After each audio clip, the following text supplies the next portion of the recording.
നമസ്കാരം.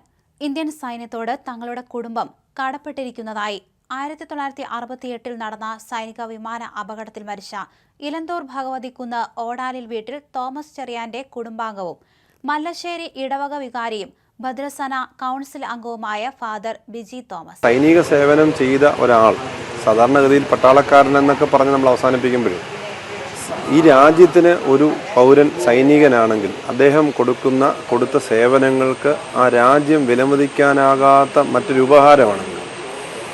കാരണം ആ സൈനിക സേവനത്തിന് ശമ്പളമൊക്കെ കിട്ടിക്കാണും, പക്ഷേ അവരുടെ അധ്വാനം, അവർ ഈ രാജ്യത്തിൻ്റെ അതിർത്തി കാത്ത മനുഷ്യരാണ്. അപ്പോൾ ആ അതിർത്തി കാത്ത മനുഷ്യരെ ഇത്രയും കാലവും തെരഞ്ഞുകൊണ്ട് നടന്ന് അത് കണ്ടെത്തുന്നത് ഈ സൈന്യവും ഈ ഗവൺമെൻറ് രാജ്യവും ഈ നമ്മുടെ ലോക ചരിത്രത്തിൽ ചിലപ്പോൾ ഇത്രയും പഴക്കമുള്ള തെരച്ചിൽ കാണത്തും. അപ്പോൾ അതിന് കാണിക്കുന്ന ആ ഒരു മനസ്സ് അത് തീർച്ചയായിട്ടും നമുക്ക് സല്യൂട്ട് ചെയ്യാനേ പറ്റത്തുള്ളൂ. അത് ആ സംവിധാനത്തിന് മുമ്പ് അതൊരു നമ്മൾ ഈ ലോകം മുഴുവനും ഈ വാർത്തകൾ ഉറ്റുനോക്കുകയാണ്. അപ്പോൾ അതുകൊണ്ട് തന്നെ അതിന് പ്രാധാന്യമുണ്ട്.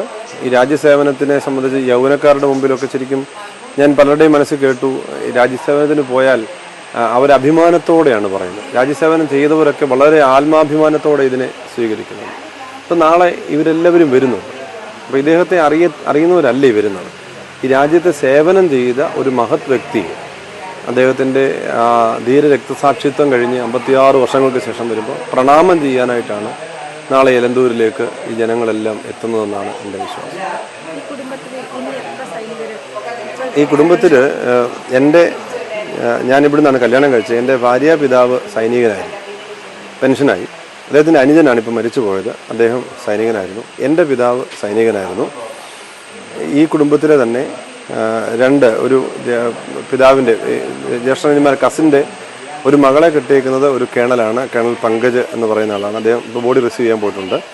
മറ്റൊരു ജ്യേഷ്ഠൻ്റെ മകൻ കേണൽ സഞ്ജു, നിലവിൽ ആർമി ഓഫീസറാണ്, കേണലാണ്. അദ്ദേഹമാണ് ഇപ്പോൾ ഇതിനുള്ള കാര്യങ്ങൾ വളരെ സ്പീഡപ്പ് ചെയ്യാനായിട്ട് എൻ്റെ പിന്നിൽ പ്രവർത്തിച്ച ഒരാൾ. അദ്ദേഹമാണ് ഇതിപ്പം റിസീവ് ചെയ്യാനായിട്ട് അദ്ദേഹം പോയിട്ടുണ്ട്.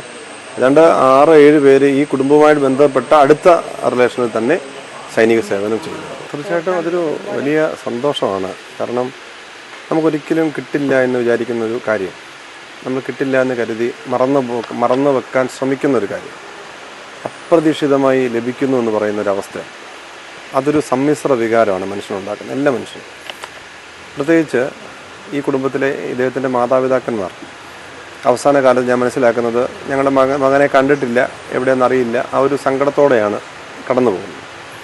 2, ഒരു മനുഷ്യനെ സംബന്ധിച്ച് ഏത് മതത്തിലും അവൻ്റെ അന്ത്യകർമ്മം ചെയ്യുക എന്ന് പറയുന്ന ഒരു കാര്യമാണ്.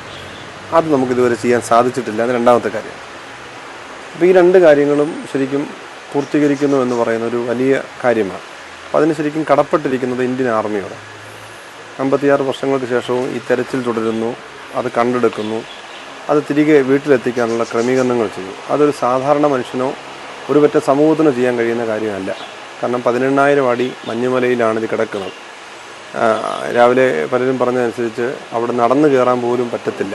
അങ്ങനെ സാഹചര്യങ്ങളാണ് ഇതെല്ലാം ചെയ്തുകൊണ്ടിരിക്കുന്നത്. അപ്പോൾ അതുകൊണ്ട് അതൊരു വലിയ ഭാഗ്യവും വലിയ ആശ്വാസവും വലിയ സന്തോഷവും നൽകുന്ന ഒരു കാര്യമാണ്. പ്രത്യേകിച്ച് ഈ ഒരു കർമ്മം അദ്ദേഹത്തിൻ്റെ ഭൗതികമായ തലത്തിൽ നമുക്ക് ചെയ്യാൻ കഴിയുന്ന എല്ലാ കാര്യങ്ങളും കർമ്മങ്ങളും ചെയ്യാൻ പറ്റുന്നു എന്നുള്ളത് ഒരു വലിയ അനുഗ്രഹമായിട്ടാണ്.